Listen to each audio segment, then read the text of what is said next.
नमस्कार। आज हम बात करेंगे दुर्खिम के श्रम विभाजन के सिद्धांत की।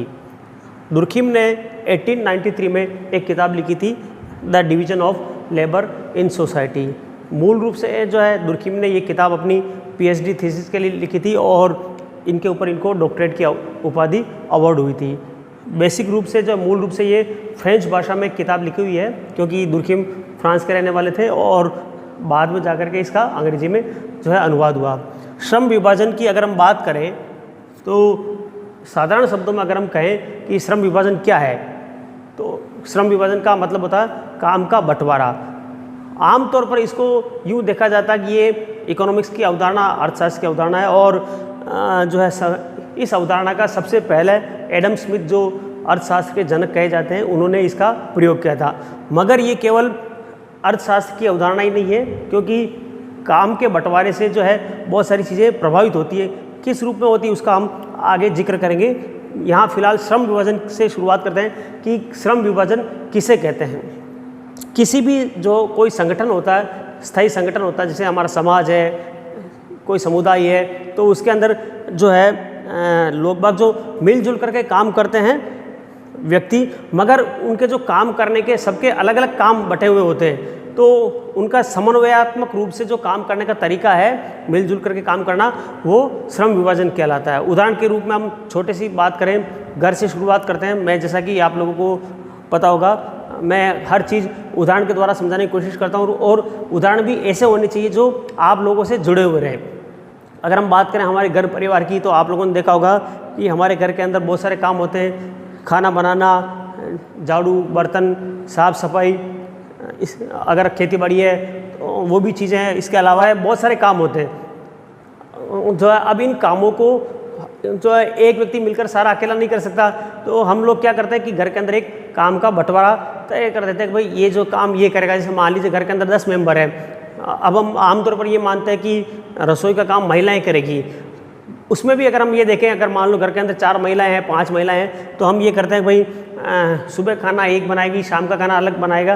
तो ये इस तरह का जो बंटवारा है वो श्रम विभाजन कहलाता है। ये श्रम विभाजन जो है समाज के छोटे स्तर से लेकर के बड़े स्तर पर पाया जाता है। यानी अगर हम बात करें, परिवार की बात करें, तो आपने देखा होगा कि हमारे घर परिवारों में भी जो है ये श्रम विभाजन पाया जाता है। बड़े पैमाने की बात करें, अगर आप कॉलेज की बात करें, तो कॉलेज में भी जो है अगर आप लोगों ने देखा होगा, प्रिंसिपल अलग होते हैं, बाबू अलग होते हैं, चपरासी अलग होते हैं, लेक्चरर अलग होते हैं। इन जो है सभी के काम बटे होते हैं, मगर इन सभी से मिलकर के जो है एक संस्था, कॉलेज चलती है। इसी तरह अगर हम बात करें पूरे देश की, पूरे जो है समाज की बात करें, तो जो है इस तरह समाज काम का बंटवारा पाया जाता है। वो चीज़ कहलाती है श्रम विभाजन।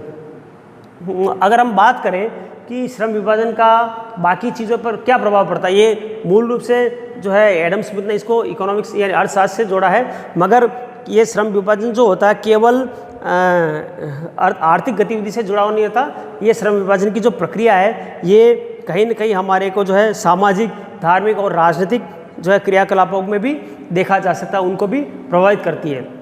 उदाहरण के रूप में अगर आपने देखा होगा कि जहाँ पुरुष प्रधान समाज है, तो वहाँ पर जो है काम का बंटवारा जो है अलग तरीके से होता है।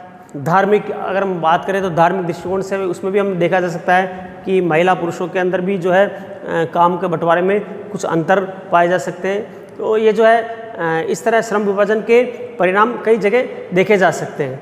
अब दुर्खिम ने जो है अपनी किताब की शुरुआत की, उसमें ये कहा कि जो है श्रम विभाजन का मूल रूप से उद्देश्य क्या है, यानी श्रम विभाजन क्यों पाया जाता है। तो दुर्खिम जो है मूल रूप से एक ऐसे समाजशास्त्री थे जो व्यक्ति को महत्व कम दे करके समाज को बहुत ज़्यादा महत्व देते थे। तो उनका ये मानना था कि समाज के अंदर जो है उनका जो है दुर्खिम का ये मानना था कि श्रम विभाजन का प्रमुख कार्य समाज के अंदर नैतिकता का संचार करना, यानी नैतिकता समाज में बनी रहे। इसके अलावा समाज के अंदर एकजुटता उत्पन्न करना, सामुदायिकता की भावना का विकास करना, ये इसका मूल रूप से उद्देश्य था श्रम विभाजन का। और व्यक्तिवाद को समाप्त करना श्रम विभाजन का उद्देश्य उन्होंने दुर्खिम ने बताया। दुर्खिम से पहले की अगर हम बात करें तो कुछ समाजशास्त्री हुए हैं, जैसे एंजिल, फ्रेडरिक एंजिल और वेबलेन। इन लोगों ने ये बताया कि प्राचीन काल से जो है अगर हम बात करें तो जो है जब से मनुष्य ने धरती पर जन्म लिया, सभ्यता का प्रारंभ हुआ। तो प्राचीन काल की अगर हम बात करें तो श्रम विभाजन बहुत आसान या लगभग नहीं पाया जाता था, मगर श्रम विभाजन के जो दो आधार थे पुराने ज़माने की अगर हम बात करें काम के बंटवारे के, तो दो आधार कौन से थे, एक था लिंग, दूसरा आयु, है ना। अब आप देखिए लिंग और आयु का मतलब क्या है यहाँ पर, मैं आपको थोड़ा सा यहाँ पर उदाहरण के रूप में बताता हूँ कि लिंग और आयु के बारे में उन्होंने बताया। लिंग का मतलब महिला या पुरुष, मेल फीमेल के बारे में यहाँ बात है, और आयु यानी उम्र, बच्चा है, बूढ़ा है, जवान है, क्या है। अगर हम पुराने ज़माने की बात करें तो पुराने ज़माने में क्योंकि ज़्यादा काम इतना होता नहीं था, कोई आवश्यकताएं भी बहुत जो है सीमित थी, व्यक्ति लगभग एक जगह ही अपना जीवन व्यतीत करते थे, तो मगर फिर भी जो है जीवन जिंदा रहने के लिए भोजन की आवश्यकता थी। तो भोजन के लिए जो है एक ये नियम शुरुआत से चला आ रहा कि जो पुरुष जो है बाहर जाकर के शिकार करेंगे, महिलाएं उस जो है शिकार को पकाएगी। इस तरह से शुरुआती दौर की अगर हम बात करें, और उसके बाद से धीरे धीरे ये सारी चीज़ चली आ रही। तो जो लिंग के आधार पर श्रम विभाजन है वो काफ़ी प्राचीन काल से पाया जाता है। इसी तरह आयु के आधार पर पाया जाता है कि जो है छोटे बच्चों को कम काम नहीं कराना है, युवा काम करते हैं, उनके अलग अलग बंटवारे होते हैं, बूढ़े लोगों के काम जो है अलग समाज में बांटे गए थे। तो ये श्रम विभाजन का बेसिक आधार जो है शुरुआती दौर में था। अब अगर हम बात करें दुर्खिम की, दुर्खिम ने जो है इस श्रम विभाजन के आधार पर समाज के दो भाग किए। यानी कि शुरुआती दौर की अगर हम बात करें तो दुर्खिम ने बताया कि यांत्रिक समाज पुराने ज़माने में पाया जाता था, और बाद का जो समाज है, आधुनिक समाज है, वो स्वावयवी समाज पाया जाता वर्तमान का। यहाँ जो है बच्चे परीक्षा के अंदर बहुत सारी गलती ये करते हैं कि यांत्रिक का मतलब वो यंत्र से यानी मशीन से समझ लेते हैं, मैकेनिकल सोसाइटी लिखा हुआ है, तो वो सोचते हैं कि मशीनें तो वर्तमान में पाई जाती है, तो उसको जो है वो ये मान के चलता है कि यांत्रिक समाज आधुनिक युग में पाया जाता है। यहाँ एक छोटी सी गलती वो यहाँ कर जाते हैं। इसके अलावा इससे भी एक बड़ी और गलती जो हिंदी भाषा के जो छात्र उत्तर भारत के लोग वो ये क्या करते हैं कि श्रम विभाजन को वो शब्द भी गलत लिख देते, वो श्रम लिख देते कई दफ़े, और जब हम कॉपी चेक करते हैं तो उसमें कई सारे बच्चों को ये लिखा आता, बहुत सारे अनाप शनाप लिख देते हैं। मगर आप लोगों को ये ध्यान रखना है कि ये श्रम विभाजन, श्रम लिखा हुआ है यानी मेहनत, लेबर से रिलेटेड है। यांत्रिक समाज की अगर हम बात करें तो दुर्खिम ने बताया कि जो पुराने ज़माने के समाज होते थे उनका नाम इन्होंने यांत्रिक समाज दिया। इसके पीछे का एक बहुत ही आसान सा कारण इसलिए है कि जो जैसे मशीन चलती है, यंत्र कोई जो है चलता है, जैसे बटन दबाया और ऑटोमेटिक सारी चीज़ें जो है चल जाती है, यंत्रवत काम जो होता है। तो पुराने ज़माने के अंदर क्या होता था कि समाज बहुत छोटा होता था, उस समाज के अंदर ज़्यादा कोई विशेष काम होते नहीं थे, उनका जो है उद्देश्य भी ज़्यादा नहीं होता था, केवल जीवित रहना और आसपास की, और उनकी जो है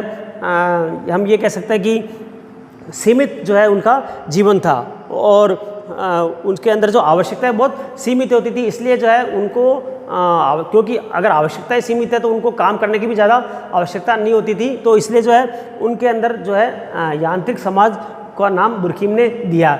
अब यांत्रिक समाज का जो है क्या विशेषताएं हैं, उसकी क्या खासियत है, उसके दुर्खिम ने बताया कि जो यांत्रिक समाज है उसके अंदर जो है सामूहिक चेतना पाई जाती है। अब सामूहिक चेतना का मतलब क्या होता है, कलेक्टिव कॉन्शियसनेस उसने बताया था। यांत्रिक समाज के अंदर जो है सामूहिक चेतना,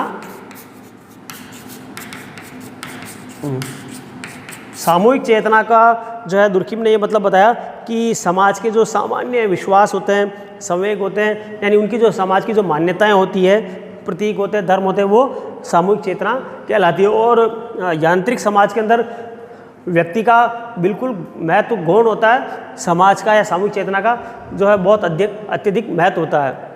हम इसको इस रूप में समझ सकते हैं कि जो बूंद होती है, पानी की बूंद, उसको हम व्यक्ति मान लें, और जो समुद्र है या नदी उसको हम समाज मान लें। तो यानी समाज के अंदर अगर पूरी बात करें, अगर समुद्र की बात करें, नदी की बात करें, तो उसमें एक बूंद का कोई महत्व नहीं होता। तो उसी तरह समाज के अंदर भी दुर्खिम का ये मानना था कि व्यक्ति का महत्व बिल्कुल नगण्य है, और यांत्रिक समाज में तो बिल्कुल ही महत्व उसका नहीं था, यानी सामूहिक चेतना को जो है बहुत ज़्यादा महत्व दिया जाता था। अब समाज उसकी बात करें तो पुराने समाज जो है सरल होते थे, छोटे होते थे, यानी सरल का मतलब उनमें जटिलताएं जो है नहीं पाई जाती थी, ज़्यादा नियम कानून कायदे नहीं होते थे, उनमें ज़्यादा श्रम विभाजन, बहुत साधारण सा श्रम विभाजन होता था, लिंग के आधार पर और आयु के आधार पर श्रम विभाजन पाया जाता था। उस ज़माने की बात करें तो जो समाज अविभेदीकृत था, यानी कि पूरा एक भेदभाव रहित समाज जो है पाया जाता था, यानी उसमें ज़्यादा भेदभाव केवल लिंग और आयु के आधार पर होता था, इसके अलावा किसी तरह कोई विशेषीकरण या जो स्पेशलाइजेशन ये चीज़ें नहीं पाई जाती थी। दूसरा, अभी मैंने जैसे बताया कि व्यक्ति का बिल्कुल गौण स्थान होता था, सामूहिक चेतना पाई जाती थी। इसके अलावा एक जो सबसे अगर महत्वपूर्ण बात करें तो वो था, दुर्खिम ने इन दोनों समाजों को अपराध के द्वारा समझाया है कि अपराध यानी क्राइम। तो जो है दुर्खिम ने कहा अपराध और कानून, तो दुर्खिम का कहना था कि यांत्रिक समाज के अंदर जो अपराध होते थे उसको और निपटने के लिए जो है उस ज़माने में समाज ने दमनकारी कानून बनाए हुए थे। इसमें ये छोटी सी गौर करने वाली चीज़ है और ये परीक्षा के अंदर इम्पोर्टेंट आती है कि यांत्रिक समाज के अंदर जो है दमनकारी कानून पाए जाते थे और स्वावयवी समाज के अंदर क्या होता था, प्रतिकारी कानून पाए जाते थे। अब मैं इनको आपको समझाऊंगा, पहले मैं इसके बारे में बता देता हूँ आपको, यांत्रिक समाज के दमनकारी कानून के बारे में। जो दमनकारी कानून होता है उसमें क्या होता है, पहली चीज़ अपराध की बात करें तो अपराध क्या है। अपराध जो है दुर्खिम के अनुसार ये है कि समाज के विरुद्ध किया जाने वाला कोई भी कार्य वो अपराध कहलाता है, यानी जो सामूहिक चेतना को हानि पहुंचाता वो अपराध है। अब यांत्रिक समाज के अंदर क्या होता है कि अपराध जो है, वर्तमान की अगर हम बात करें तो वर्तमान के अंदर अपराध को यूँ माना जाता है कि कानून का उल्लंघन, और वो भी जो है अगर आपको पता है कि भाई ये कानून और उसका जानबूझकर उल्लंघन करते तो वो अपराध है, और अगर अनजाने में हो जाता अपराध तो उसको हम अपराध, आज के ज़माने में उसको अपराध नहीं मानते हैं, उसकी सज़ा कम होती है। मगर यांत्रिक समाज की अगर बात करें तो उसमें अंदर बिल्कुल जो है स्पष्ट जो है ये था कि अगर कोई अपराध है, व्यक्ति इच्छा से करे या जानबूझ के करे या अनजाने में भी करता है तो वो अपराध, उसकी अपराध की जो है क्षम्यता बिल्कुल नहीं मानी जाती थी। वो बिल्कुल जो है गैर, हम ये कह सकते हैं कि हम माफ़ी लायक नहीं माना जाता था। आज भी अगर हम बात करें तो जो आदिवासी इलाके राजस्थान की अगर हम बात करें तो डूंगरपुर बांसवाड़ा के अंदर आप लोगों ने अगर अखबार पढ़ते होंगे तो उसमें बहुत सारी घटनाएं आती है कि मान लीजिए कोई घटना हो जाती है, अनजाने में भी कोई किसी का जो खून हो जाता है मान लो किसी के द्वारा, तो उसका जो है लोग बाग मोहताना वसूलते हैं और वो उतना ही रकम वसूली जाती है जो चाहे जानबूझ के किया हो चाहे अनजाने में किया हो।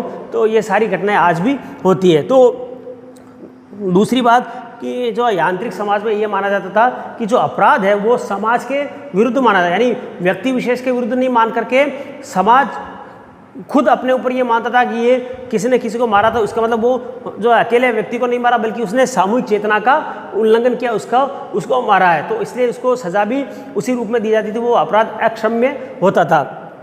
तो इसलिए इसका नाम रखा दमनकारी कानून, यानी पुराने ज़माने में जैसे कहते थे आग के बदले आग, कान के बदले कान, इस तरह के जो कानून होते थे वो दमनकारी कानून में कहलाते थे।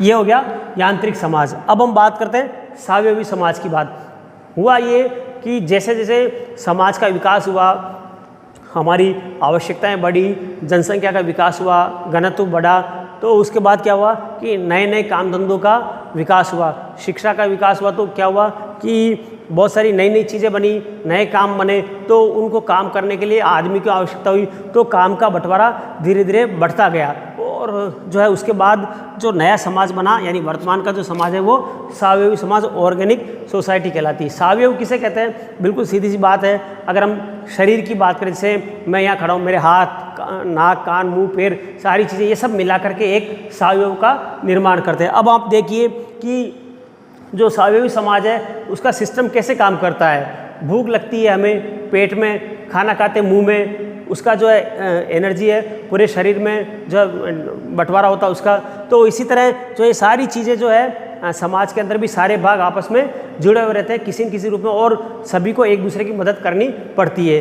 हम ऐसा नहीं कर सकते कि घर में पैर जो है एक पैर तो इधर जा रहा है एक पैर इधर जा रहा है, हम ऐसा नहीं कर सकते। चलने के लिए आपको दोनों पैर लगातार उसी क्रम में चलना पड़ता। तो ये सावयवी समाज की विशेषता है, यानी समाज के सारे अंग आपस में जुड़े हुए हैं। कोई भी एक अंग अगर प्रभावित होता है तो पूरा समाज प्रभावित होता है। उदाहरण के लिए मान लीजिए आपका सिर दर्द हो रहा है, तो सिर दर्द हो रहा है तो आप लोग कहते हैं कि साहब अभी मैं बाज़ार नहीं जा सकता, तो आपसे जो है कोई ये सवाल नहीं पूछता कि भाई दुख तो सिर रहा, जाना पैर से है तो चला जा, कोई बात नहीं। मगर क्योंकि हम सभी ये जानते हैं कि सिर दर्द का पूरे शरीर पर प्रभाव पड़ता है, इसलिए जो है हम ये मानते हैं कि पूरा समाज भी एक सावयवी की तरह है। और अब सावयवी समाज की अगर हम बात करें तो इसके अंदर विभेदीकरण बहुत जटिल प्रक्रिया होती है। इसके अंदर दूसरा जो है समाज के विभिन्न अंगों में आपस में जो आश्रितता होती है वो बढ़ गई है वर्तमान के अंदर। हम बात करें पुराने ज़माने में तो क्योंकि जो लोग बाग स्थान विशेष पे रहते थे, दूसरे लोगों से ज़्यादा उनका संपर्क नहीं रहता, इसलिए उनका कोई